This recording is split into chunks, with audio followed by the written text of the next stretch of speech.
This is James Altucher. I'm here with my good friend Jay Shetty on his show. I'm taking it over for a second. Jay, what made you finally decide you're going to stop everything and go 3 years? I don't know if you intended initially 3 years. What made you decide to go the path of the monk? What, leave it or join? Join. Do I get to introduce you first, or do we go straight into this question? We just go straight into this question. We go straight into this question and then I introduce you. Yes. So I have to find a clever way. Yes. So what made me leave? You have to segue into introducing me. I love it. It's a challenge. Brilliant. This is great. This is already what I thought it was going to be. So it's already crazy. I love it. Okay. So the question is, why did I leave? Yeah, just that pinnacle moment. What was the point where you said, God damn it, I'm going to go and be a monk in India for 3 years? Okay. I actually decided that when I was 18. I met a monk, blew my mind. He was the first person that I met. How did he blow your mind? He blew my mind because he was the first person that I met that I thought was successful and happy. When I was 18, everyone that I'd met many successful people. I hadn't met many happy people. I'd definitely not met many people that I thought were both. He was someone that went from something to nothing, in the sense that he went to IIT. He'd achieved every material qualification you possibly could at his age, and then he decided to trade that all for a life of service. And that for me was what deeply inspired me, because I thought, wait, that's really noble. Like, who gives up a life of wealth, success, fame, power for service? Like, how does that even happen? And so I started spending every one of my summer holidays, basically my first A/B test, I'd spend half of it at an investment bank or a consulting company where I thought I'd end up, and I'd spend the other half living as a monk in India. And after 4 years of testing that from 18 to 22, while being at Cass Business School, at 22, I decided it was time. So I decided in my heart at 18, kept doing everything an 18-year-old does till 22, and then at 22, decided to actually make the actual move. So what sacrifices do you think you made? Did you consider in your mind that you were making when you decided to full force go and be a monk? Like, were you giving up on a relationship? Were you getting job offers? Like, what sacrifices were you aware of that you consciously made, and were there any that were difficult for you? If I'm completely honest, I never saw them as sacrifices. They never have ever felt like sacrifices. It never once came to my mind or occurred that I felt I was giving something up when I made the decision. So I broke off a relationship with a girl. I gave up my corporate job offers. I had 2 job offers that I declined. I tried to actually, what do you call it? Defer one of them for a year, because I wasn't sure. I was like, oh, maybe I should be safe, but then I didn't do that either.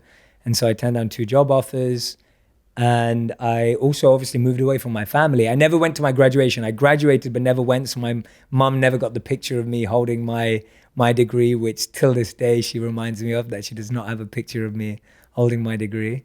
And of course, should dress up. I should dress up and do it. I don't look the same though. I used to have, I look different. We've aged. And then I gave up obviously the perception and opinions of people around me. A lot of my fellow friends just thought I was absolutely crazy and that I'd gone nuts. My extended family were completely confused. So because they didn't know when you were coming back either. Absolutely. So the biggest thing I sacrificed was what people thought of me. And that was a really, really awesome thing that happened at that age, that the ability to just wanting to follow my intuition and my dreams and not wondering whether anyone thought it was cool or interesting or useful. And at that time, definitely, I'd say 99.9% of people did not think anything that I was about to do was interesting or useful or cool in any way. I mean, now you've created a lot of content. You've gotten 1 billion views on social media. Do you ever feel that, do you still feel like you don't completely think about what other people think, or have you integrated it back in a different way than you think other people have it? I think about what other people think when it comes to content, because ultimately the goal or the heart or soul of my content is to serve and help people. So if it's not serving and helping them, then it doesn't matter. So I always talk about how I feel creators can either be selfish or sell out. And most creators can be either end of the spectrum. So selfish creators are creators who say, I just create for myself. I don't care whether anyone likes it or not. I'm just creating for myself. And if you're a creator like that, you've got to be okay with the fact that most people will never, ever read, watch, or consume your work. And if you're okay with that, that's amazing. That's beautiful. But you have to realize that you're basically creating just for yourself. And sellout creators are creators that only create for the public. They're like, oh, what's the next trend? Or what's the next thing I've got to do to pander to my audience? And that, again, you don't feel fulfilled because you're not creating from your heart. You're just creating from your head what makes strategic sense. So for me, it's being in the middle. For me, I've found that middle ground with my content where I am creating things that I genuinely believe in, are meaningful to me, that connect with me, but also are aimed at serving people, helping people, and connecting with people. So that's how I've kind of at least made sense of it to myself in my own head. And obviously you've done it successfully, like billions of views. I mean, must feel good. It does, and I'm really open about that. It's when I started this journey, I actually just sent a radio clip for an interview in London where they're doing a series on if your goal is to become Instagram famous, what will happen? And I was talking about how, like, when I started making videos, I never thought it would be a full-time thing. I just thought I'd be one of those people who spend their evenings and weekends making videos to share with the world. I never had any dream of it ever getting this big. I never visioned that. I never had it on a vision board. I never wrote it down or anything. So for me, I just feel extremely humbled and blessed and grateful that my work is connected with, in the last 18 months, as you say, we've had over 3.5 billion views. And for me, that's mind-blowing. I never ever thought I'd be able to have that type of impact. So, well, it's interesting because you have the two great situations on your side. One is you have a story to tell that's very different and unique, and the other is you have a message that can go along with it. So it's like the double helix of DNA, and you need the double. You can't have a single helix and create life. I'm glad you didn't say the English accent. I thought you were going to say it was the British accent. I often hear the British accent. Oh, and his eyes are so wonderful. I see that on the YouTube comments. So you have that double helix. No, as well. I appreciate it. You went far deeper. So I'm very grateful to hear that. And no, I mean, honestly, James, I'm so grateful and I'm so overwhelmed and humbled by it all. It's far beyond anything I ever planned for. And I'm continuing to operate in the same way as I did when I started. I've not changed my intention or my goals. It's exactly the same as it was. Yeah, that's good, because then you can sort of question each piece of content. Like, does it fit, or, well, that's an interesting question. Should content always fit a checklist that you say, okay, it's got to do this, this, and this? Sometimes content takes its own form. Yeah. And how do you... I'm far more spontaneous with content. I just feel like things can be inspired from a conversation or something random I read on an advert on the street. It doesn't need to necessarily be something that I've always ideas for me. I've realized that my content takes, if there was a formula to it, has 3 key components. So one of the first ones is all of my content is based on a piece of research or a study that I've read. And I'm fascinated by human behavior. So I'm constantly reading about human behavior. So when I read a study and I think, oh, wow, that's interesting. Let me see how that plays true in real life experience. And then I'll be speaking with a friend or speaking to a new person that I've just met or hearing from an old friend. And then I'll be thinking about that study and how it's playing through that human behavior. And then finally, I'll try and find a solution or a piece of wisdom from what I learned as a monk. So I'll try and find some truth, some old ancient truth or timeless truth that can help put it all together. And that's kind of what my content approach has been of creation. And that's allowed me to be able to be more systematic and strategic around content when I need to and find constant source of inspiration. But at the same time, I could literally hear one thing from you today. And I actually had that the other day when I was interviewing someone. I was interviewing Mario Götze, who plays for the German national football team in Germany, literally 5 days ago.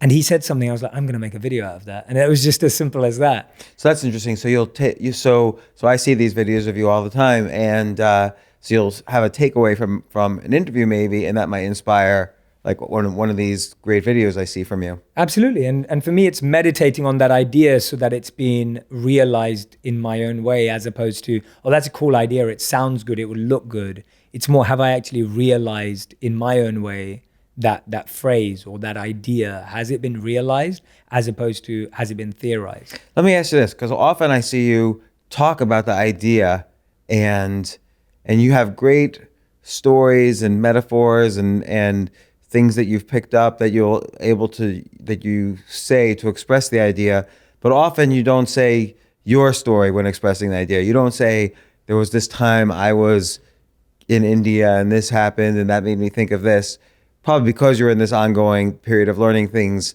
But, do you ever think that, if you're just expressing the idea but without your story, is that a little too almost selfish, to use your word, where you think people are going to listen to me just because I'm saying it, as opposed to establishing my own story alongside the idea? I think for me, it's interesting because I think my initial content, I became recognized for my ideas before people knew my story. So actually, when my content first broke through, a lot of people were like, who is this guy anyway? He's so young. What does he even know? That's what the critics were saying. And a lot of people were just like, we love how Jay thinks. For me, it was never intentional to break through. So I never really even had time to consciously think that through. And so if I'm looking at it from a hindsight point of view, my take is, I also am careful about the medium through which you share your story. And so right now I'm working on my book. And for me, my book is a perfect medium to share the depths of my story. I think a lot of my stories are better in written form than in spoken form. We all know the saying, you don't know what you don't know. It's one of my favorite, and it's so true, right? Many of us don't do things we know are important for our health, mind, and life because we just aren't aware of the best way to go about it. My job is to bring you the best tools to help you with that. Today is all about how you can consume more ideas, stories, and overall great literature in 15 minutes. You've heard it a million times. Successful people read. Today, you'll be joining that group with Blinkist. You can literally consume someone's life work in 15 minutes. A book that maybe took someone's whole life experience to write. Do you think 15 minutes of your time to learn it all is worth it? I say so. Blinkist was created for busy people like you and me who want to get the main points of a book quickly so you can start using that information right away. With its audio feature, Blinkist makes it easy to finish a book while you cook a meal, on your lunch break, or while you exercise. 12 million people are using Blinkist, reading anything from self-help, business, health to history books. The latest titles from bestsellers lists, as well as classic non-fiction titles you always meant to read but never had time to. Since we started working from home, a lot of our habits have now changed and shifted. So I thought it'd be interesting to pick up The Power of Habit by Charles Duhigg. I think it's essential to create habits that move you towards your goals. During a time like this, it should be required reading. With Blinkist, you get unlimited access to read or listen to a massive library of condensed nonfiction books, all the books you want, and for one low price. Right now, for a limited time, Blinkist has a special offer just for our audience. Go to Blinkist.com/J, try it free for 7 days, and save 25% off your new subscription.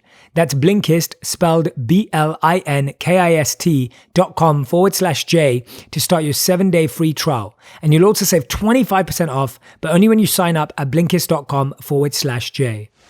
It's unfortunate that during this time, I'm sure there are many businesses that have slowed down. If that's you, I hope you take this time to reflect and strategically plan your bounce back and that you have the support and love you need. I'm sending mine your way. In complete contrast, I know people have been shipping so much more. We're all buying more stuff online than ever before.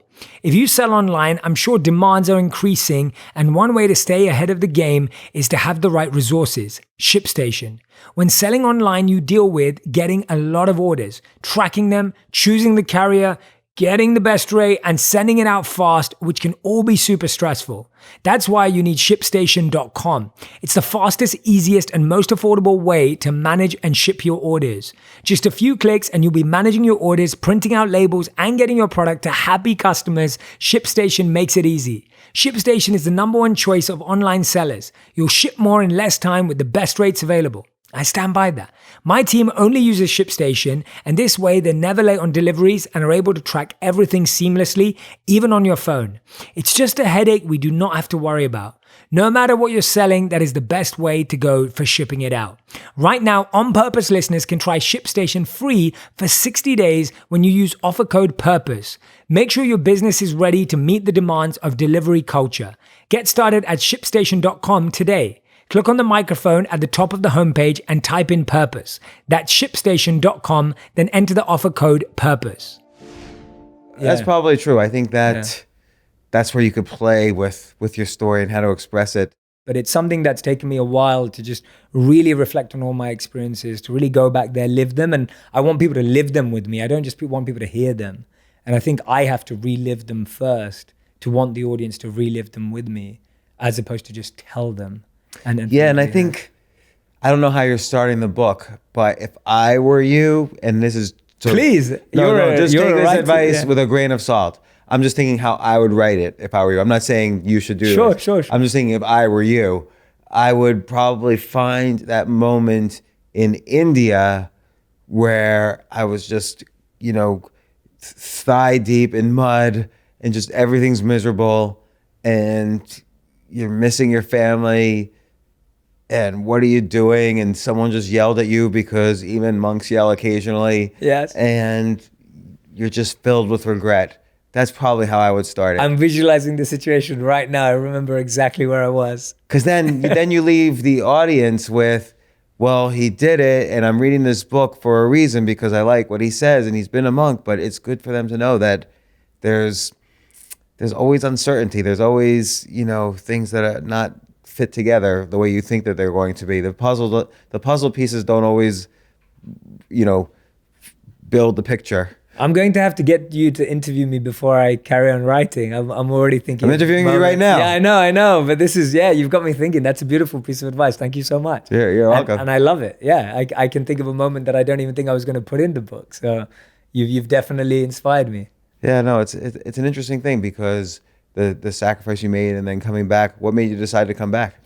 Those three things. The first thing was I came to a personal self-awareness realization that I didn't fit in with being a monk. So I had an independent, rebellious streak of wanting to share what I was learning in a very specific and particular way. And I wanted to dedicate my life to that. And that wasn't necessarily what an ashram or a monastery facilitates. A monastery and an ashram is also a place of accordance, of discipline, of some form of conformity.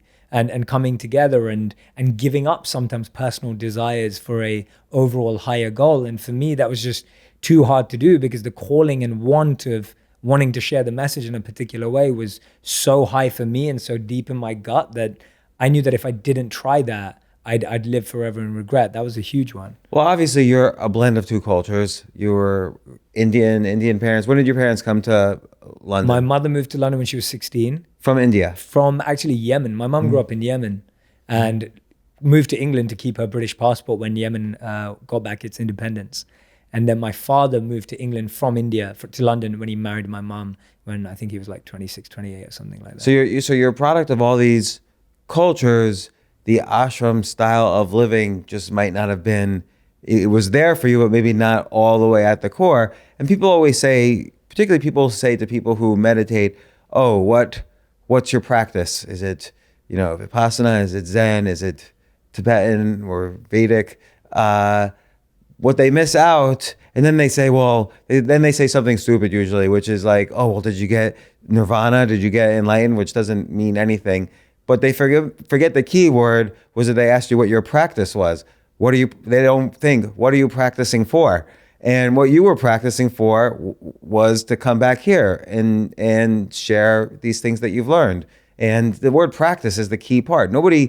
Meditation is not the goal. It's the practice for the other 22 hours of the day. Yeah, absolutely. I couldn't agree more. I was practicing for two things. One was purification. I really felt that being a monk would allow me access to accelerate my growth to the virtues, values, and characteristics that I thought were so important. So when I would hear about humility, or I would hear about integrity, or I would hear about detachment, I was fascinated by these qualities as a 18-year-old. And I just thought, wow, well, if I go into the real world and if I get a real job, how am I ever going to have time to think about humility, integrity, and all of these values and virtues? So I was like, okay, it's going to give me time to purify myself and become self-aware that I can try at least to develop some of this. And the second one was it's going to give me time to study, realize, and live the knowledge so that one day I can share it, so that one day I can pass it on. So you're spot on. Those were the two. And that's still why I meditate. I still meditate for those same two things. One, to purify myself of all the envy, greed, illusion, all of the things that I believe are toxic and negative from my life. And then for me to able to have the integrity to share what I'm sharing.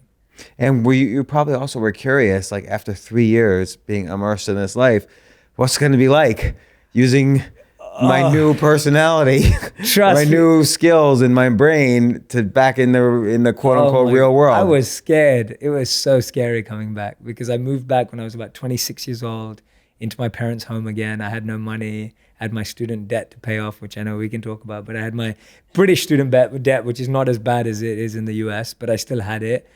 And I had to refigure out what I was going to do. And it was strange because I was like, oh my God, am I going to have to make money again? Am I going to have to be in a relationship again? Like, what's normality? And it took me about 9 to 10 months of just reading books, studying, trying things out, self-reflection, journaling to just be able to operate again in a normal capacity. Were your parents pushing you to like, hey, you know, Jay, get out of here. Like, get a job, Indian parents will happily keep their kids in their home till 40 if they have to. It's quite common that Indian kids will spend their time in their parents' homes till 25, 30 or until they get married. So my parents weren't pushy at all and they were quite happy. At first they were like, why are you back? Because we just got used to you being away. And then it was kind of like, oh, you're back. Like, you know, they were excited to have me back. So yeah, my parents are very liberal and flexible. They're amazing. So yeah. But anyway, I want to switch it back to you now because I feel like I've just been, I've just been curious. Thank you. It's all about curiosity, right? I know, but I'm curious about you and I feel like, but you've definitely got me thinking. I feel like for everyone who's listening and watching right now, you've just been shown the brilliance of James Altucher because not only have you hijacked the interview, which is okay, what's more interesting is that you've definitely got me to reflect more deeply about a lot of things. So good. I'm excited to be. That was a high bar. Yeah, but I'm excited to be interviewed by you at depth, and I think it will benefit me a lot, even if it doesn't benefit anyone else.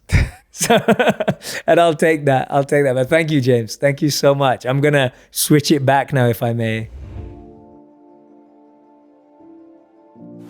Since summer is approaching, I'm sure you're looking forward to working out more and supplementing your eating with great health supplements.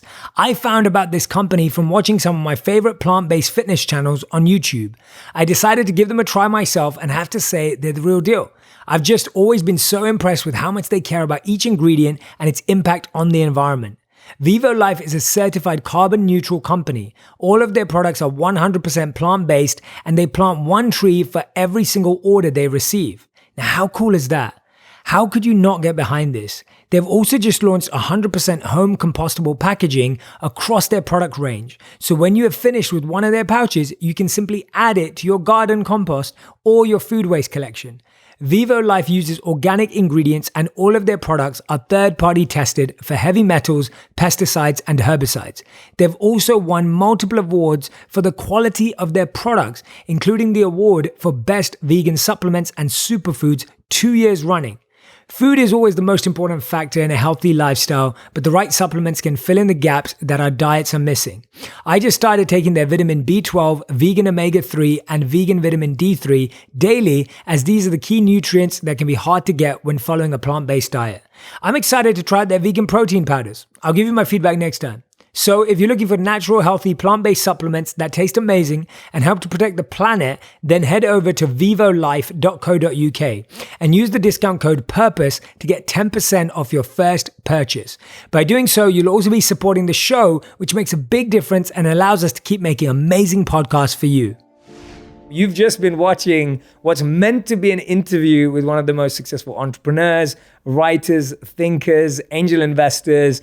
I'm more fascinated than even all of his success, fascinated by the way he thinks, his incredible beliefs, extreme lifestyle choices, and sometimes counterintuitive and controversial thoughts. I'm really, really intrigued by the way James makes decisions, the way James makes choices. And today's guest is James Altucher, who has just introduced me and interviewed me for all of you. But I really, really want to share him, his story, his values, views, and beliefs with every single one of you. I think we're all going to learn an insane amount today. So thank you so much, James. Well, Jay, thank you for having me on the show. I was very flattered to be asked to be on this. I said to Steve, the podcast producer, are you sure? Jay Shetty asked me to be on his podcast, and here we are. You're so humble and kind. It's incredible, and it's beautiful to see that. Humility is the quality I find most endearing. So when we record that for my kids, I'm going to send that to them. They don't believe that. They don't believe you're humble? Well, I don't know. I think, teenagers live their own lives, and they kind of peer out of one set of eyes to see what their parents are doing, but it's not necessarily the most important thing happening. They're paying attention and observing. They're not necessarily, and they'll judge negatively. They won't necessarily judge positively. Yeah, absolutely. Yeah, I don't have children yet, but I've accepted the fact that my children will not think I'm cool in any way possible. What helps is when your kids' friends think you're cool. Right. Then you win. Okay. So I've been able to do that to some extent. So that's been your tip. tip. One time, this was right after I had this period where I threw out all of my belongings and I was just living in Airbnbs, and my kids' friends' parents were reading my blog posts about this time, and their friends were coming up to them and saying, Josie, is your daddy homeless? And she was really scared. She's like, Dad, are you homeless? And I said, no, why don't you visit me? And I was staying in an Airbnb, and it was a pretty nice Airbnb. And she was like, okay, you're definitely not homeless. This is just strange and unusual. So she had enough common sense to know it was a little bit off beat. Yeah, but it was a choice. It was a choice you made. And I'm fascinated by some of your choices. You said that in 1994, when you moved to New York, you wanted to be everyone and everything. And I feel that's so true today for so many people, especially a lot of my community, people that ask me questions. How have you started there and then started to create more of an identity where you're able to define yourself, or whether maybe even that was never the goal? Yeah, I don't know if that was ever the goal, in the sense that, I've made it wasn't like a very straight path. I made a huge number of mistakes along the way. So I always thought I had different goals. When I moved to New York, I wanted to write a novel. I wanted to make a TV show. I had nothing to do with business. And then, New York just fascinated me. Like, every corner I turned on seemed like a story. And I just wanted to hear everybody's story. And I became fascinated by that. And, but then purely by accident, I stumbled into starting a business and selling it. And then I got like almost obsessed with money when I had never been obsessed with money before. And of course, obsession never has a good end. And I lost all this money, and that created all sorts of problems, and up and down, up and down. I made money, I lost money, I made money, I lost money. And I think through that, I sort of figured out finally what was working more on the way up and what was not working on the way down. And I kind of started focusing on, hey, let's just stick to what's working and leave behind what's not working. But it took a good long time to sort of come to that realization. But I was always interested, even from the beginning, I was always interested in, not consciously, but I always had very strict, not strict, I had very intense opinions about what was going on. And I was very serious always about executing on those opinions. So in 1994, nobody knew what really the web was.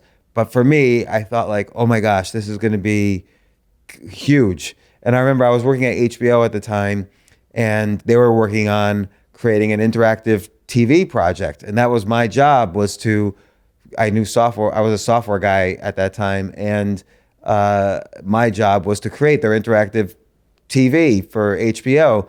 And they were doing it through cable lines. And I said to my boss, why don't you try this thing called the web? Here's this browser called Netscape, and maybe you could stream, there wasn't really streaming video, but you could download video and then watch it on a web browser. And then you just have to hand out this software to everybody. You don't have to create from scratch all the networking, all the interfaces, the set-top boxes, the whole thing.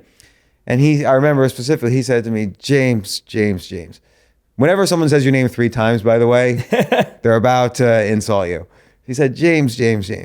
I think the cable guys know a little bit more than you about what the future holds for entertainment. So why don't you let them do their job and you just code it up?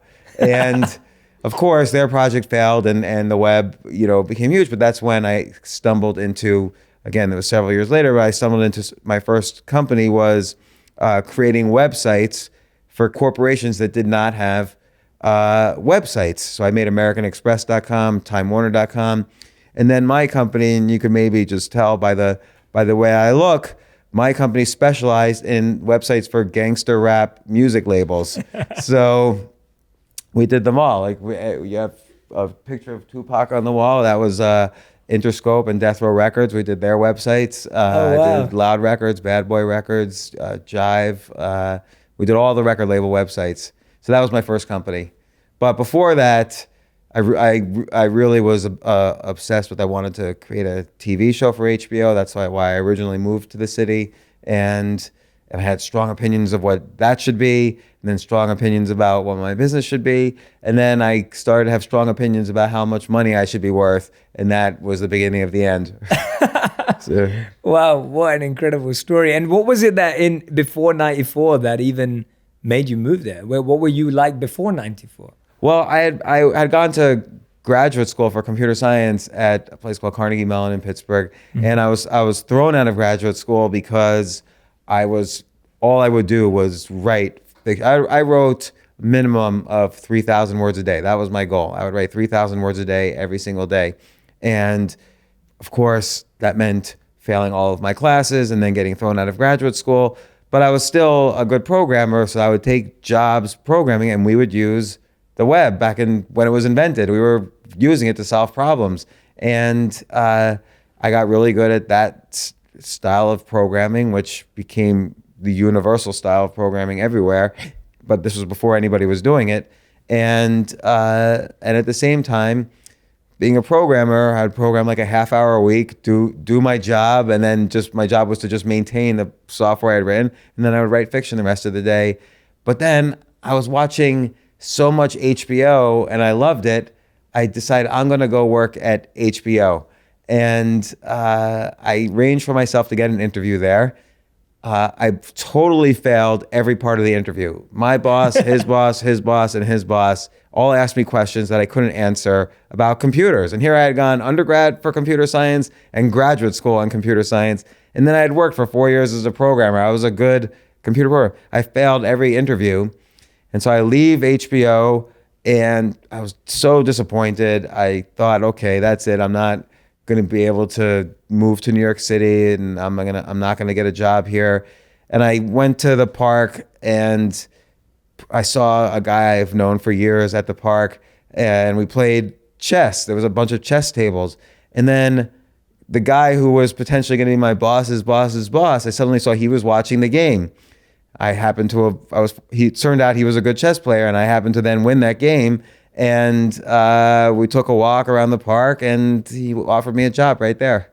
So I didn't know anything, but because he liked, because we took this walk and he liked the way I played chess, he offered me this job that I then leveraged into pitching TV shows to HBO and doing their website. And I leveraged that into starting a company, making websites for other entertainment companies, and so on. Like often you have an interest, and as you grow in that interest, it's hard to have a goal in the beginning because you don't know what your new knowledge is going to teach you in terms of changing your goals. So what I always try to do is I have an interest. I never really think of the end goal because I assume that the new knowledge is going to change the end goal. And then I try to leverage it as far as I can. So I leveraged it in terms of TV shows. I leveraged it in terms of starting a company. And of course, along the way, you have to also find some kind of personal life balance, which I did not do. And that took many, many years to do. Yeah, and leading forward from that, you mentioned that you got obsessed with money. When you started to get obsessed with money, what did you notice change about you and your choices? It was weird. When I had no money, I thought I was rich because, I have no money, but I'm making a TV show for HBO. And I have no money, but I don't know, I'm doing websites for, the Wu-Tang Clan. And I have no money, but, I felt like, I thought I was doing things that I love. So I felt, and I never worried about money. I was by myself, and I was living in a beautiful building, a very historic building in New York that had lots of artists and creatives. And I just felt abundant. And then as soon as I had money, that second, I literally felt impoverished. Like I felt totally poor. Like it was almost like a disease, like a brain disorder that happened in my head. And so the first thing I thought of was, well, how can I make more money because I'm poor now? And even though I had millions and millions of dollars in the bank, and so once you start thinking like that, it's only a matter of time before you make a series of bad decisions that will cost you all of your money. What they are, it doesn't even matter. I spent a lot. I invested poorly. I did all sorts of things with the money that were uncalled for, and millions turned into literally, zero. So or virtually zero. Yeah, and obviously now you advise so many people, like incredible people from all different walks of life and backgrounds, about money, about business, about entrepreneurship. Do you not feel you had any mentors then to go to, or there's no one in your life that could advise you, or what advice would you have given yourself? Yeah, that's a good question, because I was thinking about this the other day. I really didn't have anybody to talk to. And nobody was offering any advice either. So I wish I did have someone to talk to. And I also, if someone did give me advice, I hope I would have had the humility to listen to them, because I was also pretty arrogant, because you think, oh my gosh, I just made $10 million. I'm the smartest person in the world because I did this. Like, I never thought this was possible, so I must be great. And but then, of course, if you truly don't feel as if you're great, if you feel insecure or you have some hole that needs to be filled, I felt like I needed more money to fill that hole, to really be great. I was just fooling people. Now I need to really prove it. And that's part of this cycle where you feel like you need more and more and more. And I think, again, it took a long time, because there's 3 skills to making money. There's making it, keeping it, growing it. And I was really good at making it. So I would start a company, I'd build it up, I'd sell it. Okay, then I'd go broke. It'd be the worst thing ever. I would feel suicidal. I'd start from scratch. I'd then make it, keep it, and then fail to keep it and grow it again. And this happened like 3, 4, 5 times. And it took me a long time to realize how to keep it. And it's very difficult. So if I were to give my advice now, if I were to give someone advice now, I would say, the very first thing is, do not change your lifestyle at all for at least 1 year. Because money is not the goal. It's kind of a byproduct of living a good, positive, integrated life. And I could describe what that means, but it's just a byproduct of other things happening in your life that are more positive.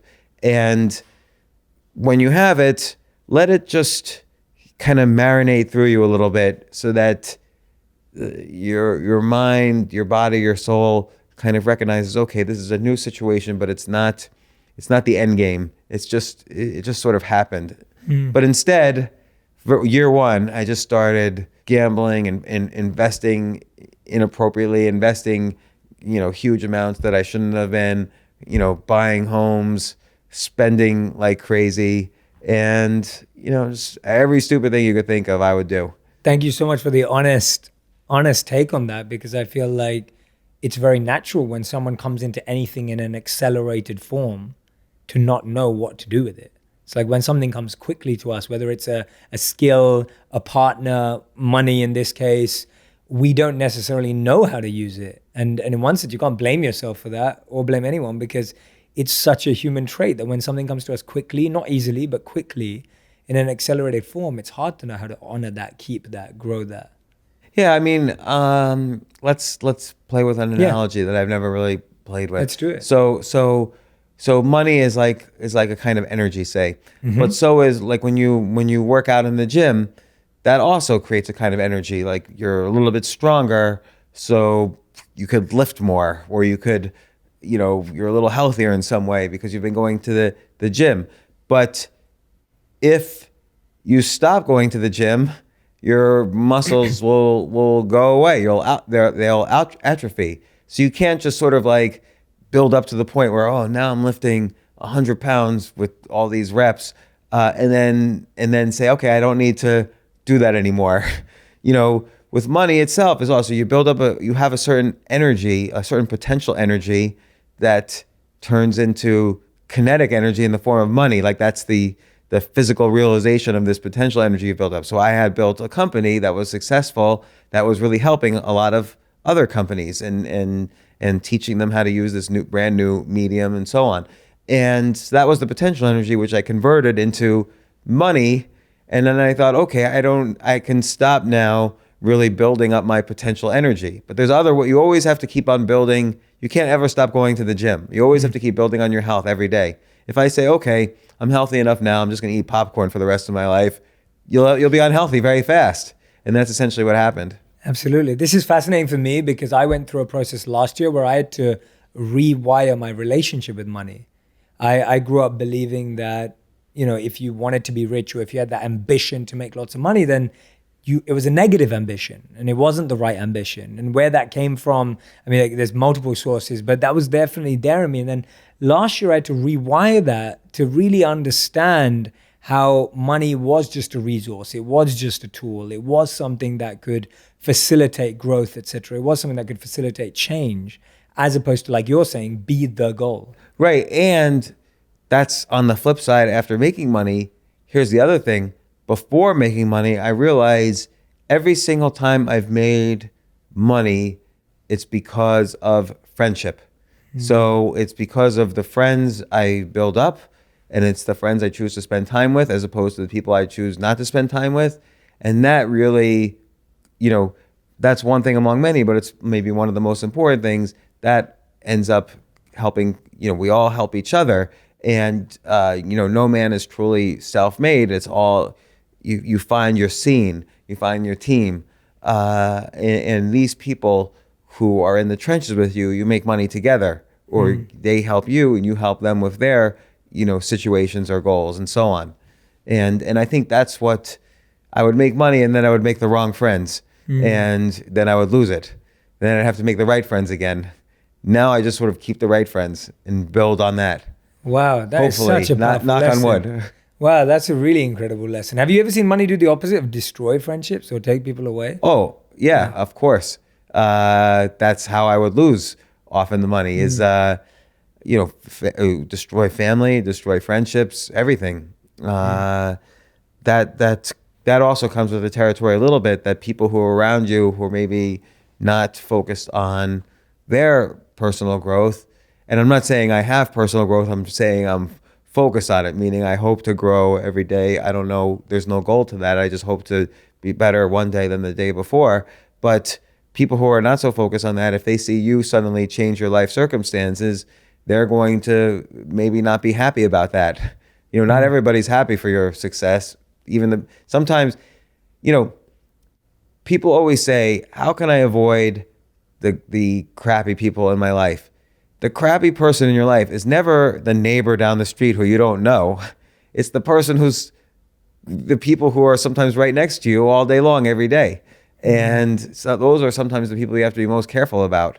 And it could be friends, it could be family, it could be coworkers, it could be a mentor who you thought was in favor of your success. It could be mentees who liked where you were as a mentor and no longer now they have to see you in a different way. So again, it's never going to be it will be sometimes the strangers that hate you, but it'll also, the most dangerous ones are the people who have been previously close to you, but now they're upset that your life circumstances have changed. You've talked a lot about, when you came back from India, sorry to interrupt, when you came back from India and you called up your old friends from college and they were like, dude, what's happened to you? literally. Yeah, well, I'm sure not all of them are on your speed dial right now. Definitely not. So many people. I remember when I went off to become a monk, one of my best friends, we were best friends throughout university. We did all of our coursework together. We studied together, everything. My best buddy, he literally said, he goes, so you're becoming a monk? And I was like, yeah. He goes, so we can't talk about sex anymore. So I can't be friends with you. And I was just like, really? That's what it comes down to? And then when I came back and started to rekindle and reconnect with a lot of these people, it definitely was tough. Not everyone wanted to connect. Not everyone really understood. And people just think you've gone crazy and then come back. So it's very interesting, but it's also beautiful because those situations are the situations that show you who's really there for you. And it's a cliche, but it's cliche because it's true. Yeah, Like and in you bad times or times when no one's there for you shows you who's really cares. Yeah, and you can't keep. There's no. A lot of people keep score. Like you could say to your friend, "Well, we did all these. I did this for you. I did this for you. I did this for you," and they're like, and they're not even returning your calls. Like you can't keep score because the reality is there's no scoreboard. There's no. It's not like, oh, Jay's got 10 points and Alfred's got 9 points, so Alfred needs to step up his game a little bit in the third quarter. It's not like that. There's no scoreboard. Alfred's just gone at that point.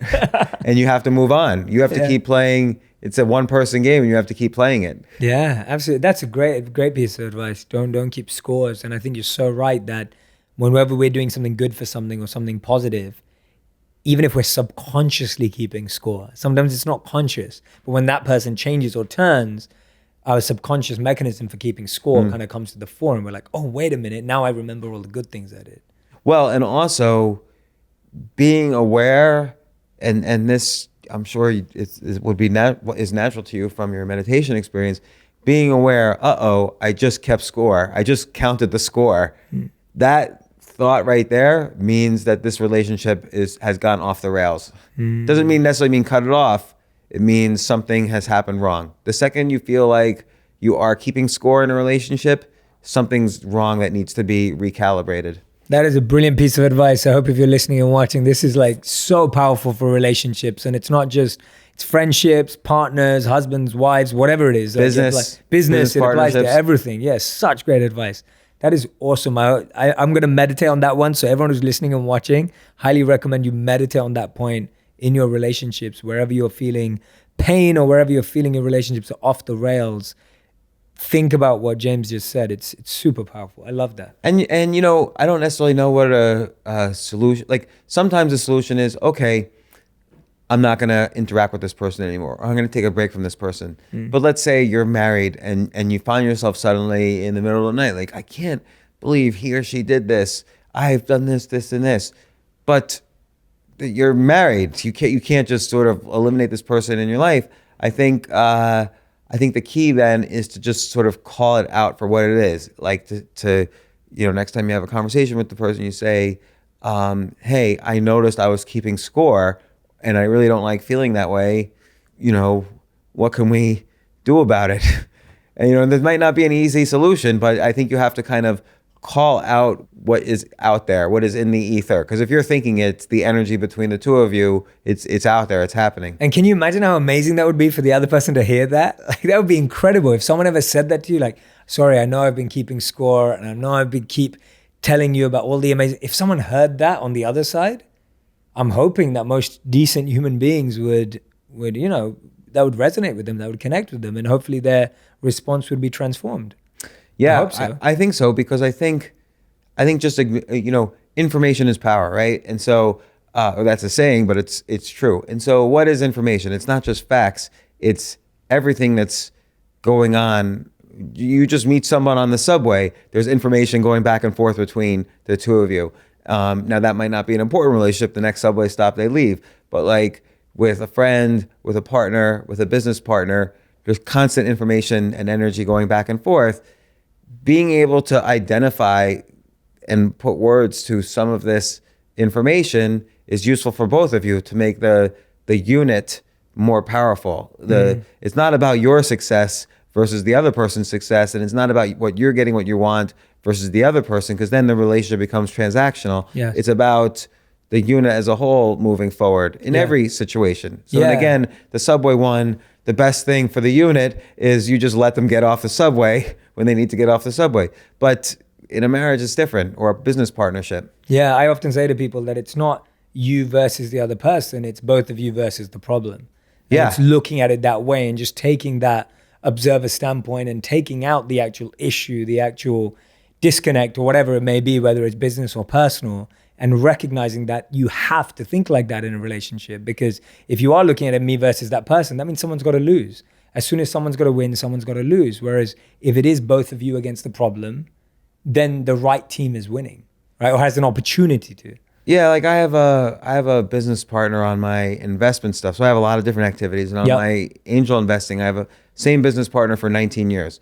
So that That's a means long time. it's a long time, but it also means I've lost him an enormous amount of money. Like I've lost him a lot of money, which he could say, "You've lost me all this money." And then there have been other times where an entire year I would just not show up for whatever I had to show up for because I was going through a divorce or I was depressed or whatever. But I also play my role, which is I tend to find a lot of the opportunities and ideas. So I've made, we've made a lot of money as well.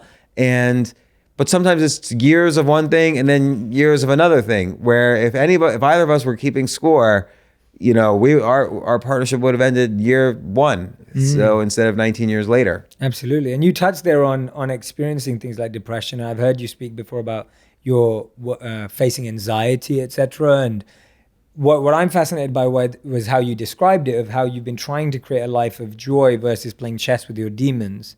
When have you had to really to create that joy, actually had to face your demons front on and actually deal with them? I mean, unfortunately, many times, but I'll take one time specifically. I have two daughters. I mean, there's so many ways. A lot of it relates to my, fear of. I had this big fear that if I ran out of money, that meant I was dead. So, because I equated my self-worth with my net worth, particularly after I sold my first company. And since then, I've sold 3 or 4 more, but even after the third or the fourth or whatever. But I don't even know which story to tell. I could tell a million stories. But Tell whichever one comes to mind first. I would say there was the final time, and I can't say final because it's always an ongoing thing, but there was one time Latest. I was day trading, and this is not so long ago, really. Maybe this was like 2009, 2010, and I had a bad day day trading. I lost money, and I was thinking, ugh, is this still happening? Like, am I still worried about everything? Like, how am I going to take care of my kids? How am I going to live? How am I going to make money? It was yet another time where nobody was returning my calls. It was still years away from my angel investments paying off. People don't realize about angel investing. They think, oh, this is the key to success. But, if you invest in a good company, the good companies take the longest to pay off because they keep on being good until they sell. So the bad companies disappear quickly. The good companies grow, you might have to wait 9, 10 years before, there's an opportunity to pay off. So I was just like depressed, lonely, scared. And I thought to myself, okay, I really do have this sense of what works on the way up and what doesn't work on the way down. I need to just surrender. I need to really have this mentality of surrender where I can't really control how I'm feeling right now about losing money. I can't really control what's going to happen. I can't force, XYZ company to be sold to another company. I can't force the economy to do well. I can't force all these massive, massive things that I felt needed to go in my favor in order for me to do well. But what I can control is my physical health, my emotional health, like who I'm spending time with, my creative health, like am I constantly creative and coming up with ideas, because that will lead ideas morph into opportunities ultimately. You can't have opportunities if you're sick in bed. You can't have opportunities if you're constantly yelling at your romantic partner or your friends. You can't have opportunities if you're not constantly generating ideas, because no one's going to call you and say, Jay, I'm going to make you the king of Thailand now. Like, no one's going to give you that opportunity. You have to make your own opportunities, and opportunities come from the ideas that you have, and ideas are hard to come up with good ideas. And then finally, spiritual health. No one can do that for you. No one can teach you, hey, you can't control the economy or how stocks are going to go tomorrow, or which companies are going to flame out. You could just kind of do your best and surrender to the rest. And that's become some of a practice for you, right? Because then you made a list this year of things you didn't want to worry about. Yeah, so basically every day I just ask myself at the end of the day, did I do the best I can? Did I try to improve with physical health? Like, did I eat well, sleep well, move well? Have I been around good people who add to my life? and started trimming people who don't add to my life, or maybe trimming people who are toxic?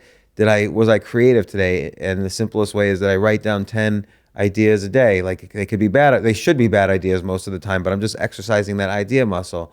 And that I do something for my spiritual health. Like, let's say, it doesn't have to be meditation. It could be prayer. It could be bowing down to Allah. It could be surrendering to the force. It could be anything. And I just asked myself, did I do that today? And then today was a good day.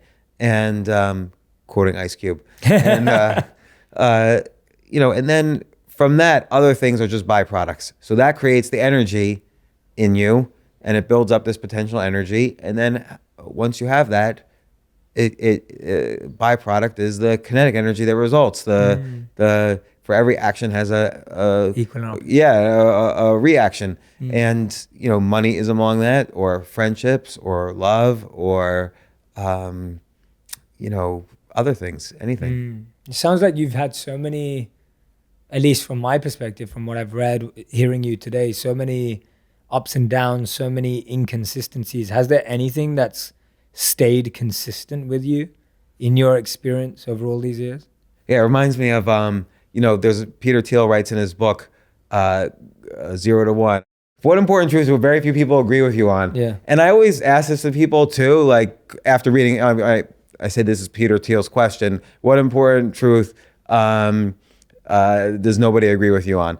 And everyone thinks and thinks and thinks, but there's a really great answer, which I always give now, which is my incredible wit and high IQ. Yeah. So that's such an easy answer, because I could say it's an important truth to me, but no one else seems to agree with me on it. So it's an easy answer. They do. Well, maybe they do. No, most people don't. I probably would. So, but my question is more about consistency, because I get fascinated by what does stay the same in all of this change and evolution, because we talk so much about growth and evolution and transformation. So I'm fascinated by, like, if anything, and it may be nothing, which is cool too, but it's like, is there anything that has stayed consistent in the way you think or what you believe for?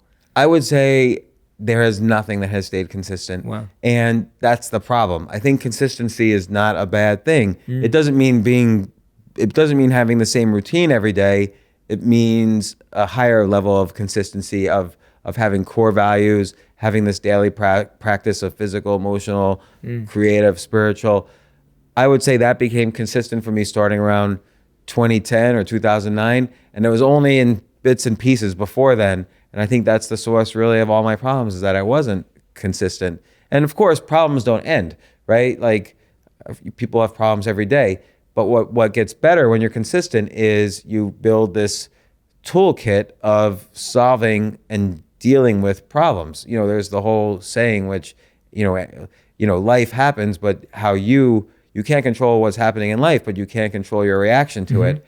And so that's what all of this practice is. That's what a daily practice is. A consistent daily practice gives you those tools to react better to life happening around you. And I think that's what's more consistent for me now, and it wasn't consistent for me before. So when things would go bad, I would think, okay, that's it, I'm dead. And now I don't think that. Yeah, no, I love that you're embracing that point around the importance of consistency, because I think we live in a world today where we glorify and idolize extreme ideas. When everyone's like, no, you have to be constantly changing because everything's always changing. But it's, from my perspective, and I'd love to hear your thoughts on this, one of my perspectives is that actually embracing the paradox and embracing polarities is far more of realism of life. Like, I would say I'm as monk as I am media. And I would say that my focus is as about consistency as it is about remaining spontaneous and inconsistent. And for me, it's in that paradox where I'm able to find myself, where I'm able to operate, where I'm able to function.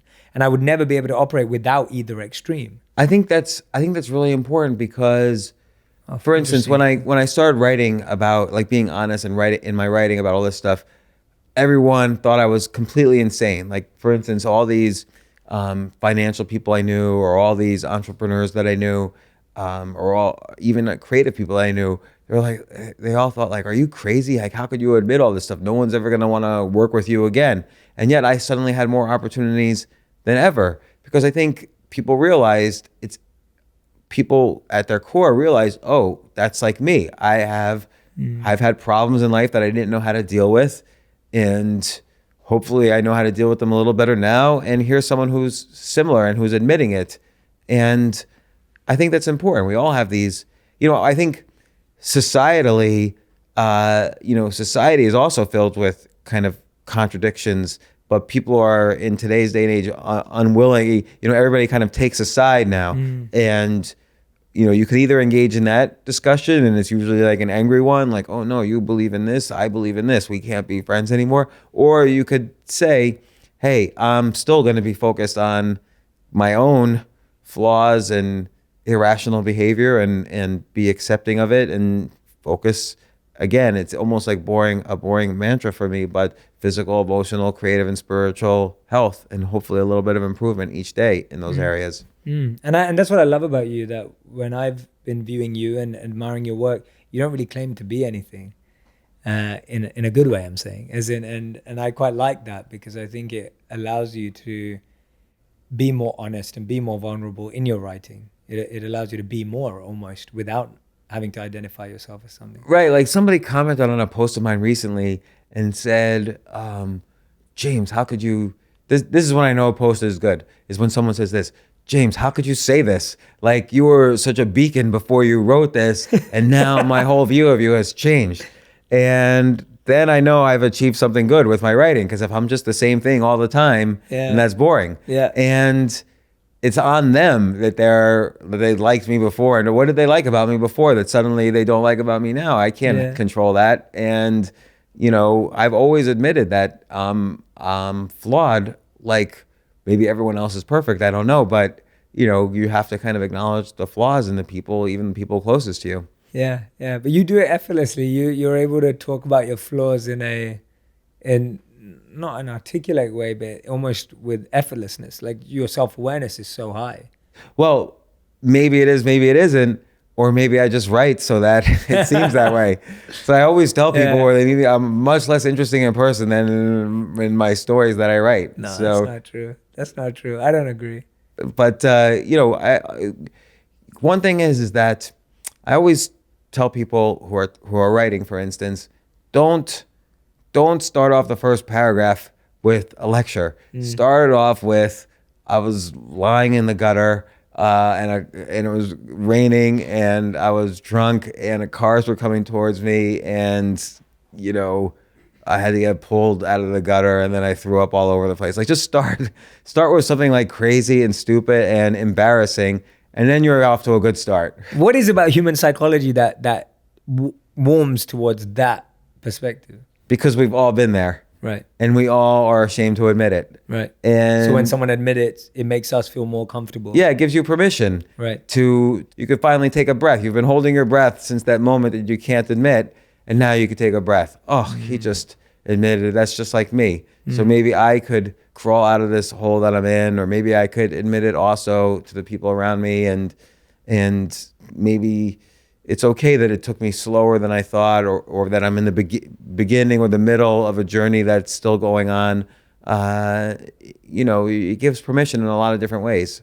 But if you just say, oh, I'm the greatest basketball player in the world, here's how, who can relate to that? Totally. So totally. But that technique is often used by a lot of, and you mentioned your fascination with stand-up comedy, obviously, as well. And that technique's often used by stand-up comics, that kind of self-deprecating also approach. But we find that often there's so much reality where people are still stuck there.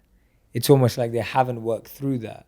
Yeah, I mean, a key thing in stand-up comedy, maybe even more important than humor, is likability.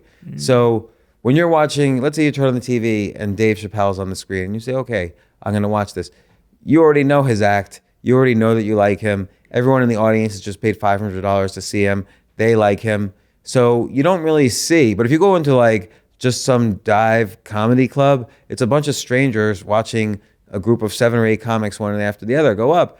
Nobody likes nobody. It's a contest. Like, nobody yet knows whether to like each other. And so the first thing somebody on the stage, and this applies not just to comedy, but to public speaking, when it's strangers. It applies to a meeting where you're selling something. It applies to a negotiation. No one is gonna negotiate with you if they don't like you first. And so comedy is a negotiation. You're saying, if I say these things, you're going to laugh. But they still have to like you first. Sales, they have to like you first. My first company, I realized this, that nobody was really buying my service, which was making their first websites, because there were other companies out there that were making websites. People were buying me as a friend, and they wanted me as a friend. And that felt bad at first because I didn't select my customers. They're selecting me, but I didn't have enough confidence to select them. And so sometimes it ended up being friends with people I didn't like, because I felt that was the service I was providing ultimately. And then sure, my employees were building their websites, but their boss, the boss who hired my company he just wanted to be friends. And the website stuff was kind of a byproduct of that. And so again, likability is important, and self-deprecation is part of that, and it's also part of, take Harry Potter, the book Harry Potter. You don't see him as a wizard in the beginning. You see him as a bullied little nerdy kid, scarred, whose parents hate him, and he lives in a closet.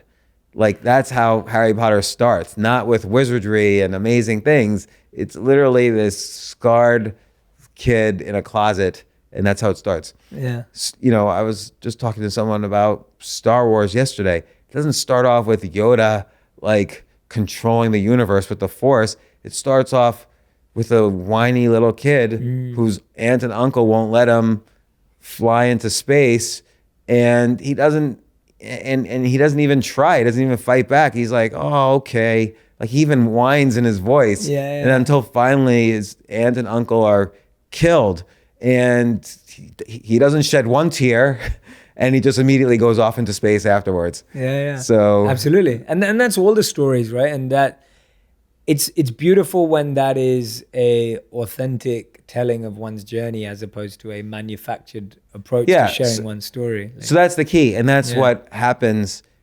So being self-deprecating, unfortunately, is only one half the puzzle, or else everybody would be a great artist or a great comedian or a great salesman or a great negotiator. The second half of the puzzle is you have to be authentic and telling your personal truth. You can't go on stage, for instance, and tell a bunch of jokes about what it's like to be 300 pounds if you're 140 pounds. So the audience, they're going to be like, is he putting himself down? But he's not really 300 pounds. Now, that's an obvious one, but there's a saying, in any kind of performance, the audience is an X-ray machine. So on much more subtle issues, the audience can tell if you're being truthful, if this is a personal truth about yourself, or you're just doing like some sort of hack job and trying to get them to like you, and not really being truthful or honest about it. You touched on something really powerful for me that you just said. I'm rewinding back to it, because you said that we all like being liked, but then we have to become selective about who likes us. And that's a fascinating, a mind trick, because we all like being liked. When someone likes our posts or likes us, then we immediately default tend to like them back, because we love the process of being liked. How do we switch out of that and actually become more selective? I don't think you really can. Oh, wow. Okay. I think, well, first off, there's two parts to your question, or not really two parts, but your first part was, we like being liked. You can't get rid of that. Definitely. Because that's just neurochemicals. And we shouldn't get rid of it. Yeah, that's just neurochemicals, and we're tribal animals, and every tribe in every primate, species goes from alpha to omega, and you always have a sense of whether you're closer to alpha or whether you're moving closer to alpha or moving closer to omega. And the more people who like you, the more you're moving towards alpha, and the dopamine spikes up, and you feel happy. And the question is how addicted you get to overwhelming bursts of dopamine. And, that's an addiction. So that's an addiction that, for better or for worse, Instagram, Facebook, social media feeds it. Like, I used to post an article, and I knew exactly to the number if the article was doing good based on if an hour later it had so many likes and so many views and so on. And you have to really sort of be aware of where your addiction is being triggered, and teach yourself not to care as much. And so when it comes to then customers and friendships and so on, you just have to decide, does this person have the kind of values that I have, and I want to be around them, and I want to get to know them better, and I want to be, I'm willing to be friends with this customer. So yes, this will be a great partnership. And then, by the way, it'll make you a better salesman. Like if you genuinely like the person you're dealing with, you're going to come up with more ideas for them. They're going to come up with ideas for you, and things will work out better. So that's on business. And of course, the same thing applies to romance or friendship or even creativity. Like if you're doing an act of creativity that people like, and you start to feel that dopamine surge, you could acknowledge it and then take a step back and say, okay, but I still have to focus on the quality of the work. Yes, I want people to like it, but I can't get carved into one area where I know everyone's going to like it because they liked it before. I have to always be creative and break out of my comfort zone and see what people like and what people don't like. And I have to be willing to not have that dopamine hit every single time. Some people get so addicted that, let's take in comedy, they say the same jokes every time for years. Or let's say in, performance, they always want to play the same type of character. Or let's say in sales, even they use the same techniques and tricks, when it might not be appropriate all the time. Yeah. Because they know it's the easiest way to get that dopamine hit. Yeah, and that's where that consistency element goes wrong. Yeah. That's where that consistency fails us eventually. Yeah, because if you think, okay, I made $10 million, now I need to make 20 million more to get the same dopamine hit. Well, that's the first step. You're about to lose that first 10 million. Yeah, exactly. And like we were saying earlier, I was mentioning to you how apps have become smarter in making sure we get bigger dopamine hits by giving us all of our likes and follows in one big go. So before, if you had 2 likes on Instagram, it would show you 2, and then the next minute it would show you 8, and now it puts 10 together, or it puts 100 together, because that dopamine is stronger. So then it makes you want to come back more often. So it's crazy how we can get wired in so deep. Yeah, and it's really hard to get out of that. Like you were sharing some advice. So have you been working on getting out of it yourself? I think the key is to not. I think the key is to be. I don't like the word minimalist, because usually people think minimalist means fewer objects around you, but it could also mean fewer times you check your computer and your cell phone. Like be a minimalist that way. It could mean fewer decisions you have to make. So that's the whole kind of famous Steve Jobs, like he wore the same clothes every day. He just had like 5 black turtleneck sweaters. And so, but it was a minimalist of decisions he had to make, because you get decision fatigue or you get dopamine fatigue, and it messes with your brain. And even with friendships, it's good to have a diverse group of friends, not the same kind of friends. But you don't want to have like 500 friendships, because then your social calendar is going to be too busy. 2 or 3 really good friends, 5 pretty good friends, and then some acquaintances. Absolutely. I love that. This has been one of those conversations for me that has got me thinking so much. Like I almost need to listen back to this and listen to a lot of the things you said, because they've sparked so many different inspirations for me personally. Nice. I often have to reread my own book or books to remind myself of my advice. Yeah. Or not really advice, but stories and how I got through them, and just to kind of keep track and make sure I'm still consistent. Yeah. Because I'll forget my own advice. Yeah, but I love how when I'm listening to you, even though you're a writer, your writing style, or at least speaking style and sharing style, is just so honest. Doesn't even quite cut it. I'm trying to find the right word. It's so as it is, and you almost haven't storified your own story, which I like. What do you mean by storified? Endearing. I feel like we live in a world now where we tell stories for the sake of telling stories. Like it's like you have to make everything in your life into a story, because that's the only way people listen. Whereas I'm listening even though I don't feel you've done that in a positive sense. I'm saying that often everything feels like a lot of what we hear today, or at least what I experience, feels like an ad, or feels like I've been put into some sort of NLP storytelling practice. And I'm just like, all right, like, where's this going? Whereas when I'm listening to you, I kind of feel like, wow, like here's someone who's really lived, who's really experienced, who has really thought about it, and is okay with it kind of getting it wrong sometimes and getting it right sometimes. Well, that's just it. A story doesn't have to have a good ending. Some stories are tragedies. Some stories are comedies, some stories are dramas. So there's different types of stories. Yeah. But I do think though storytelling is the best way I agree. to communicate. So the other day, I'll tell you a story. Yeah. So the other day, after everything I just said, you don't know. I'm joking. I'm loving the way you tell stories. The other day, I was playing poker at the Clinton Foundation was holding an annual I poker saw the tournament, tweets, yeah. and everybody, I had never met Bill Clinton before.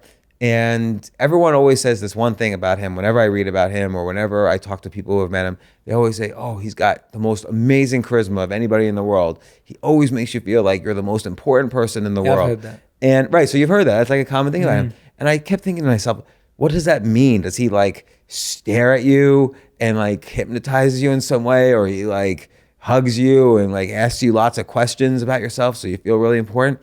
And so here I am meeting him, and here's what it is. I've realized what is his charisma, because it's amazing. He's kind of soft spoken a little bit. Maybe that's his age. Maybe he wasn't always that way. I don't know. And then he's leaning. You have to lean in close, and he just tells you a story. He's like, he'll say, that reminds me of my buddy. He's like blood to me, and he told me the same thing you just said. And here's what it was. And then he tells a story about his friend, and now you're part of his circle of friends. And so you really do feel like, am I now Bill Clinton's friend? Yeah. Like, is Bill gonna come over for dinner tomorrow? Like, you start thinking that. And that is I think storytelling in these kind of like soft-spoken ways is the secret to his charisma. Yeah. Now, okay, then you have to be discerning enough to determine, is that, some people are better at it than others, and am I truly the most important person in the world? Is he really coming over for dinner tomorrow? Or is this just his way, and then then there's a spectrum there. And then that's where that energy is real, where you can feel that genuineness, that authenticity and that sincerity, where you're like, yeah, okay, he's not coming over for dinner, but he meant it when he said it. Yeah. That intention, that conscious energy was sincere. I hope so. Yeah, exactly. I have no idea. We never know. Yeah, like, someone could be so skilled at it. Like, I have a lot of, Yeah. like performers and actors and so on my podcast, and I get overwhelmed by them. Like, oh my gosh, we're getting along so great, but this is their job, is to get along great with me. Yeah. And so you never really know. And but again, I do think the best, it's really sincere and it's really authentic. And I do think people deep down know when you're not being authentic and sincere and so on. So I think that's key. I think you have to say yes to the things. I was thinking about this recently. What do you say yes to and what do you say no to? Because you can't say, when you're young, you have to say yes to more things. But when you're older, you have to say no to more things. And so one way to judge whether to say yes or no to something is the same principles that help determine how much well-being and contentment you have in life, which are, what I'll say yes to something if it improves my emotional connections with the people in my life, if it improves my sense of mastery of that I'm improving in something that I love doing, and if it improves my freedom in the world. So will more of my decisions be decisions I make as opposed to decisions someone else makes for me? Yeah. And so those three criteria, if it meets those, then I'll say yes to something. Like, let's say a speaking engagement, or going on your podcast, or writing a story, or creating a business, or marrying someone, or going out with someone, or being a friend. You can use those three criteria to determine yes or no. Those are great, and I think everyone needs to create their own. Like, everyone needs to create their criteria of how to decide. Absolutely, I love that. Awesome, James.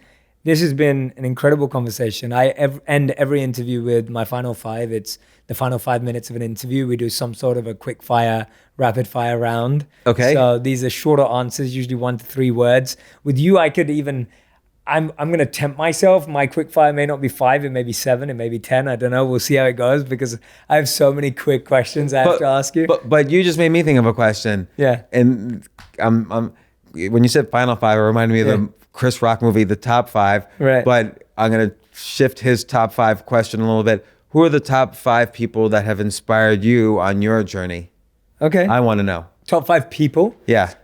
So I'd say one of the first ones is my teacher Radhanath Swami, who's been a monk for the last 40 years. How can I figure out who he is? Like where do I? So I can give you his book. I'll have it sent to you. Okay. Yeah, I can have his book sent to you. What's the book called? It's called The Journey Home. Okay. And he's someone who grew up in Chicago and hitchhiked across the world at the age of 19 in search for the truth and ended up in India.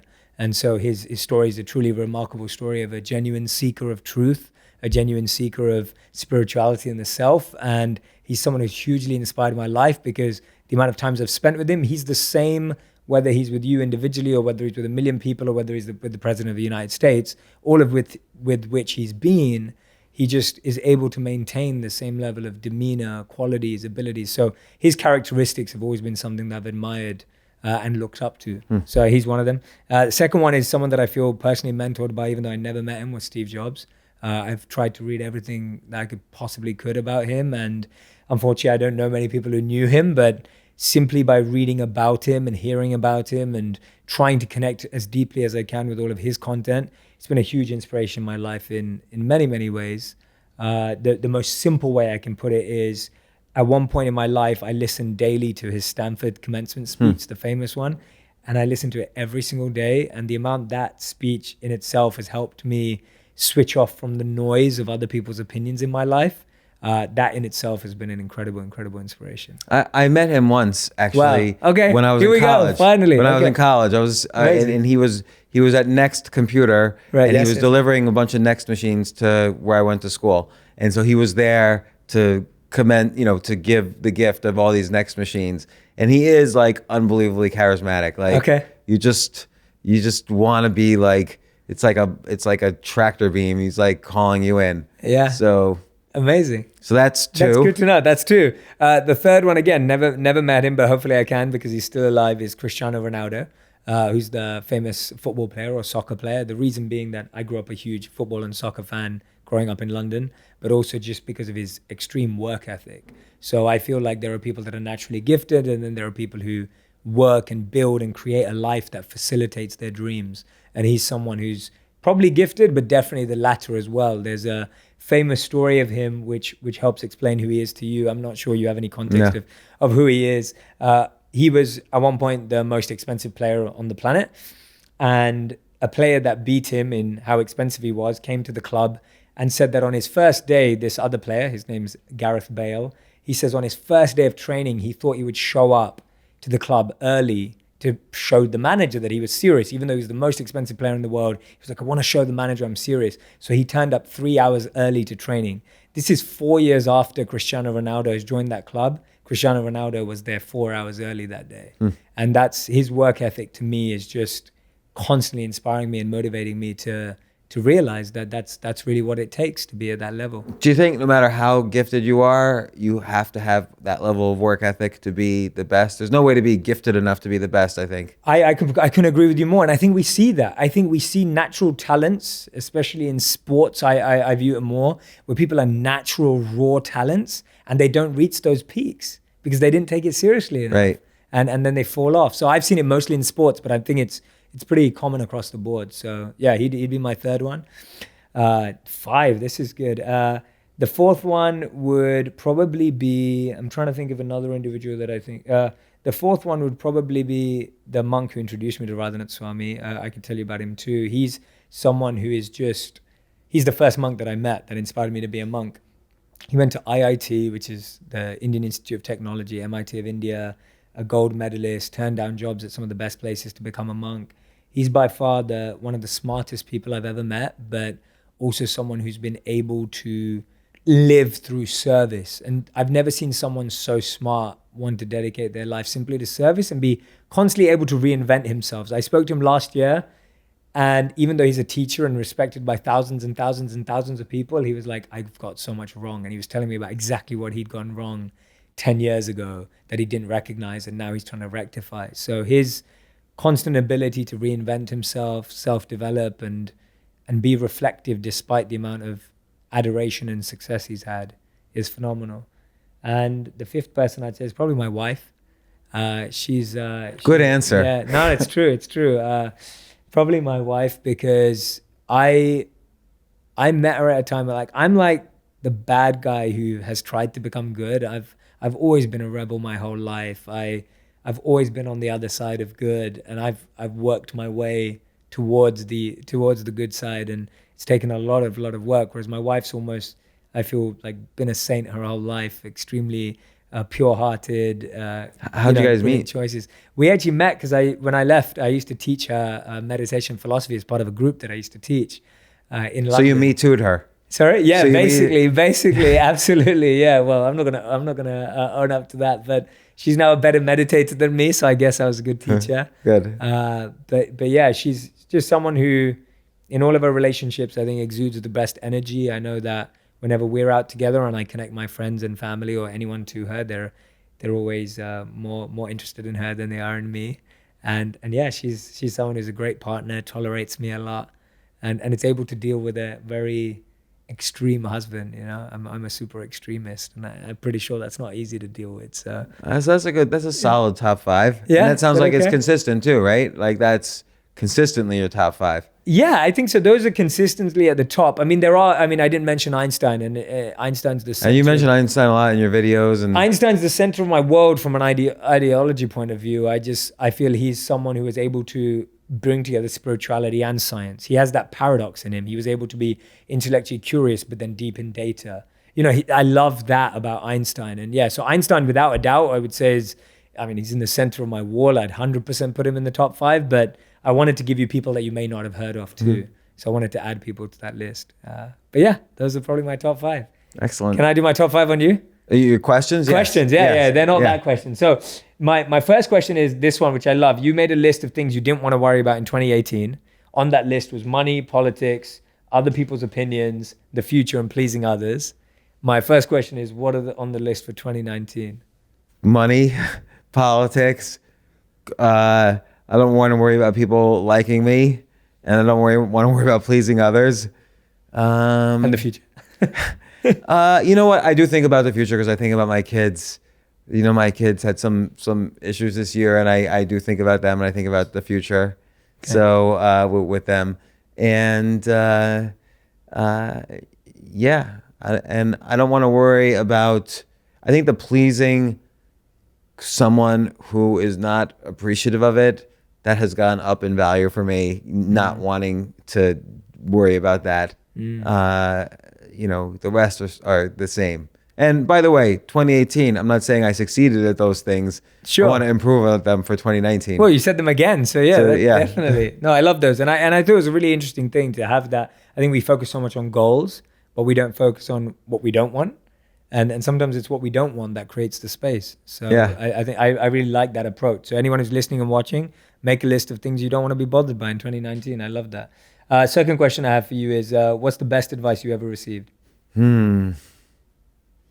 I think the best advice I've ever received, when you do podcasts, right? You do so many podcasts with so many great and inspirational people that I forget. I feel bad that I don't have like an amazing memory where I can remember everything they've said. But sometimes I guess what stands out has had an effect.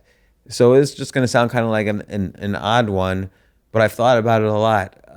Scott Adams, who's the creator of the comic strip Dilbert, he said to me, my life became a lot better, and I became a lot happier once I realized that 99% of people were completely irrational. And so I just think that's a good thing to think about, particularly when you're dealing with a lot of these issues, like what do people think of you? Why am I keeping score in a relationship, or why aren't I pleasing this person, or the future that I can't control because of all these factors that involving people. It helps to think that it's true. Most people, including me, are probably irrational most of the time, and that makes sense. Otherwise, if everybody was rational, like everyone always thinks they're rational, but if everyone was rational, why is the advertising advertising business a $300 billion a year industry? Like they're spending that money for a reason, because they know they can that your free will is not as rational as you think, that they can manipulate it. So that's why all these companies exist: Google, Facebook, Twitter, Instagram. It's why every ad agency exists. So so it makes sense. And I guess the other thing is I don't know. No. I think in general, always keeping beginner's mind is important. It's a big Zen concept. Absolutely. Third question: what's the worst advice you ever received? I don't think I've ever gotten bad advice. Oh, that's amazing. And I'll say it because I don't blame anyone for anything bad that I've done. Like, of course, somebody's told me you got to buy this stock, man. It's going to go up tomorrow. And I bought it. And I could say that's bad advice, but you know what? It wasn't. Like, he was doing his thing or she was doing her thing, and I'm the one who made the action. So I got to take ownership of my decisions. And so I can't really say anybody's given me bad advice that I couldn't have just simply dusted off and ignored it. Nice. Question number 4, what's a mantra you live by, or something that you repeat to yourself often, or something that's kind of stayed at the forefront of your mind when you're making big decisions or choices? I think it's a couple different things. One is, I've repeated several times in this podcast, how at the end of the day, did I improve or work on physical health, emotional health, creative health, spiritual health. Yeah, I love that. And the other thing is, am I making a decision because of it improved my connection with people, my attempts at improving at things that I love, and my sense of autonomy or freedom. So, remembering those every time I have a crucial decision, particularly regarding how I spend my time, I think that's important to me. And I think it's also useful to remember when I pass people, they're going through hardships too. And I remember I met somebody, so I published a book with Hay House, which is like a self-help publishing company. And I was having lunch with their head of book acquisitions, and she told me she had just come back from this retreat with the Dalai Lama. And I said, well, what's it like to meet him? And she said, it feels like everybody he looks at, he's thinking, this is my daughter. And so I've tried this exercise, just walking down the street, just imagining everybody, like an old man, a homeless person, this person, that person. This is my daughter. And you do feel differently. You do react differently to them. What's creepy is when it's actually a little girl you're passing and you're smiling at that person. This is my daughter. You can't do that. That's the problem. Yeah. But in general, that's been kind of a thing that I repeat to myself when I walk around in the street. Yeah. And that's actually a very monk principle that we were trained to see people as either your women or your mother or your daughter. So you were able to build that respect for women. So rather, people often think that monks are against women or see women as less, etc. It's actually the opposite. It's actually, how can I see these women with higher forms of respect? And it's tricky too when you say the same thing about men. This is my daughter about some homeless man. Yeah. So that works too. Yeah. Absolutely. I was once going out with somebody who just didn't believe me that I would do that. She said, that's stupid that you do that. I don't believe you do that. But it actually really works. Like, I encourage, and I don't always remember to do it, but it works when I do it. Yeah. And I ask a lot of men to try and do it with how they deal with women, in the sense of just like, I have a younger sister who I've almost dealt with as my daughter in many cases, in the sense of how I see her and how I take care of her and how protective I am. And I've always tried to look at my relationships with women in the same way as like, well, that's someone's daughter. Like, how does that impact how I treat them? Well, how does that impact how I... Yeah, and that's a good way to do decision making. So let's say this has happened to me in relationships where, and this has been my therapist's advice to me, I would be like, this is what happened this week. So-and-so said this to me, what should I do? And my therapist would say, well, imagine your daughter calls you up and she says, Daddy, my boyfriend just said this to me. Yeah. What would you tell her? And I'd say, break up with him. Like, that's crazy. And so I know how to be a parent, and I know how to be like a business partner, and sometimes relationships are hard. But so my therapist was great at finding the analogies where I would be able to have an instant answer, but it was really the same question. Yeah, absolutely. So. I love that. And fifth and final question, I often don't say this, but And I'm hoping that even though this is the first time we met, I'm hoping it's going to turn into a lifelong friendship, because there's something about you that I deeply find endearing and admire a lot. And thank you, Jay. As I feel the same way. But here's the thing though. Yeah. A lot of times on the podcast, people say, "Oh, next time I'm in the city, we have to hang out." Yeah. And then I never hear. I text them like, "I see you're in the city," and they just never respond. You have to respond. You have to contact me when you come to New York. Well, I was going to go a step further. My fifth and final question is actually like, I feel like as we get to know each other more, there may be areas of my life that I think you'd be an incredible mentor for me. And I'd love, as my fifth and final question, to ask you for any words of guidance, advice that you have for me, having seen my work, connected with me today, and been so incredible to me. I'd love to ask you for any advice, anything that comes to your mind that you may believe would be useful for someone like me. Well, I don't know if I mean, you've done a really good job of doing what you do. And I've watched a lot of your content. And by the way, I'm amazed at how well produced your videos are. You must have a team like editing stuff and so on. So it's like everything you do seems like super high quality, super thoughtful. So I don't know. I would say maybe just don't share ideas as much as stories. Sometimes you don't have to be, Jay, who's sharing. You're brilliant and you have great advice. And you always have unique insight that I'm like, that wasn't just some sort of BS self-help aphorism. Thank you. It actually was unique, and I'm going to follow it. But it would also be like, I want to see you dirty a little bit. And, okay. But that's just how it's Sure. like I'm saying how I would do it if I were you, but you have generated more views on your content than I have. So who am I to talk? So that's not at just all. try it. I love it. Yeah. So, I'm going to find out what dirty means. That's going to be fun to unpack with you, but go on a subway yeah, and have someone videotape you secretly, and do the same things you say in your well-produced videos and figure out how to say it to the subway car. Ooh. Okay. And because it's going to be scary, and they're going to look at you like, is this guy going to ask me for money, or is this guy weird? And you have to commit to doing it in the same passion and vigor you do it on those videos. Okay, awesome. I love it. Let's see when. And the videotape will be hilarious. Yeah, it will be fun for everyone else for sure. Yeah. I love it. James, thank you so much. Thanks, Jay, for coming on the show. I appreciate I'm so grateful. I'm excited for our next. I just feel like we've literally.